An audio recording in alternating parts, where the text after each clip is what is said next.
Have you ever looked back at your life and wondered, why didn't I speak up? Why didn't I take that opportunity? Why did I stay in a situation I knew wasn't right? Most people believe they make decisions based on logic, but psychology tells us something different.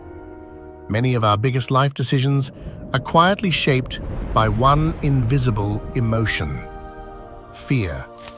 Not the kind of fear that appears during an emergency, the quieter kind. The fear of rejection, the fear of failure, the fear of disappointing others, the fear of making the wrong choice. It doesn't shout, it whispers. It convinces you to wait just a little longer, to stay where it's comfortable, to avoid what feels uncertain. And before you realize it, fear isn't protecting your life anymore, it's controlling it. But Scripture offers a completely different way to live. Fear is not your enemy.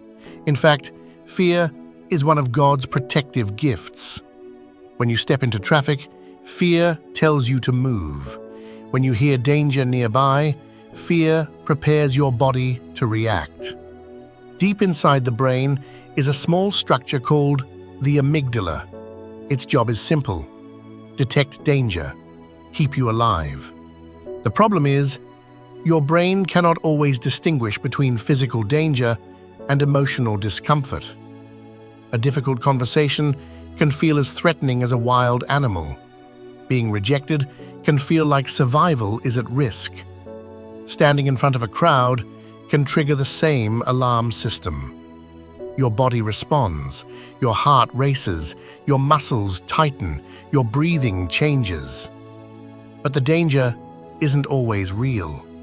Sometimes it's only anticipated. Fear was designed to protect your life, not to control it. Imagine receiving an opportunity you've dreamed about: a new job, a ministry, a relationship, a chance to finally begin something meaningful. Instead of excitement, your mind immediately starts asking questions. What if I fail? What if people laugh at me? What if I'm not enough? Without realizing it, you decline the opportunity.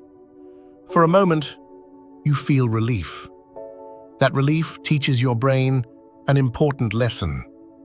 Avoiding fear feels safe. So the next time another opportunity appears, your brain recommends the same strategy. Avoid. Avoid difficult conversations. Avoid uncomfortable growth. Avoid vulnerability. Avoid change. Little by little, your world becomes smaller, not because you lack ability, but because fear quietly became your decision maker. Psychologists call this the avoidance cycle. It works almost like a loop. You feel fear. You escape the situation. Your anxiety decreases. Your brain rewards that escape. The next time, the fear arrives even faster. Eventually, your confidence doesn't disappear because you're weak. It disappears because your brain has practiced avoidance for too long. Every avoided conversation, every postponed dream, every delayed decision becomes another vote in favor of fear. Yet something remarkable happens when you take even one courageous step. Your brain begins collecting new evidence. I survived. It wasn't as terrible as I imagined. I can do difficult things. This is how confidence grows, not before action, but after it. Throughout the Bible, God repeatedly says, "Do not fear." Not because danger never exists, not because life will always be easy, but because His presence changes everything. Isaiah 41:10 says, "Fear not, for I am with you. Be not dismayed, for I am your God." Notice what God does not promise. He does not promise a life without uncertainty. He promises that you will not face uncertainty alone. Faith is often misunderstood. Many people think faith means never feeling afraid. But nearly every faithful person in Scripture experienced fear. Moses, Joshua, David, Peter, even they struggled. The difference was never the absence of fear, it was choosing obedience despite fear. Faith doesn't eliminate uncertainty. Faith changes who you trust when uncertainty comes. Courage is rarely dramatic. Most of the time, it looks surprisingly ordinary. Making the phone call you've been avoiding, speaking the truth with kindness, applying for the position, beginning the project, asking for forgiveness, setting healthy boundaries. Each small act sends a new message to your brain. I don't have to obey fear. The more you practice courage, the weaker avoidance becomes, and the stronger faith grows. This doesn't happen overnight. It's built one faithful decision at a time. God rarely asks us to see the entire path. He usually asks us to trust Him with the next step. And often, that next step is enough to change the direction of an entire life.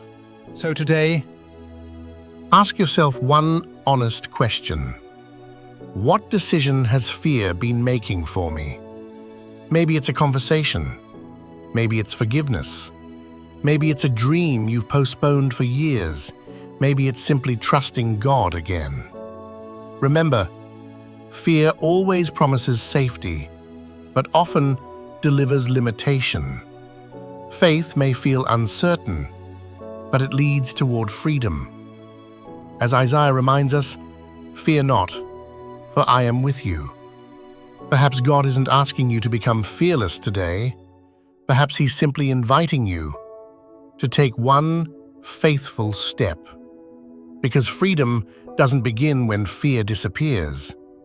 Freedom begins the moment you decide that fear will no longer make your decisions for you. helping you renew your mind. One thought at a time.